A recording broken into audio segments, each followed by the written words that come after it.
Hello, and welcome to this LinkedPOS training video. In this video, we're going to be talking about customers in LinkedPOS.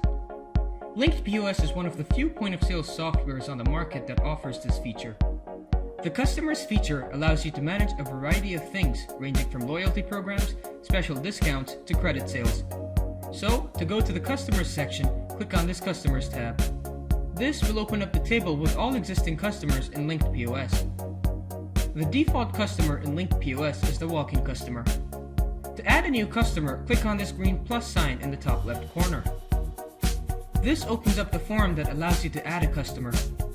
Note that the fields with the red stars next to them are a must and have to be filled out. Start off with the account number. This is the unique ID that will be used to identify the customer and keep track of their account. Next, enter their name and choose their gender.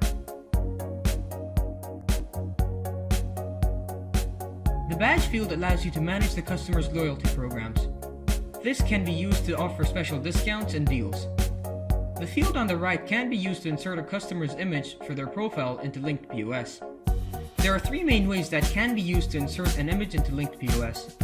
You can browse for an image on your computer, or you can connect a webcam or a camera and capture a live image.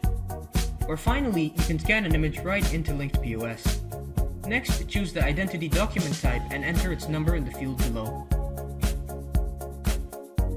Enter the customer's phone and email followed by their status.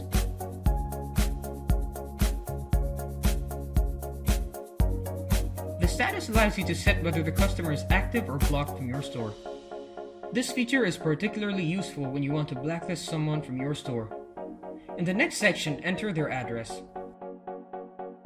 If you have any additional comments to add about the customer, do so in the comments section. Hit save, and as you can see, the customer has been added. Let's say that you want to edit a customer's information. There are two main ways to edit a customer's information. The first way is to double-click on the customer, and this will open up the edit window.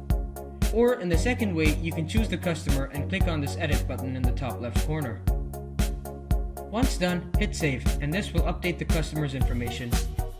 We hope you find this video helpful. If you have any questions, leave them down in the comment section below.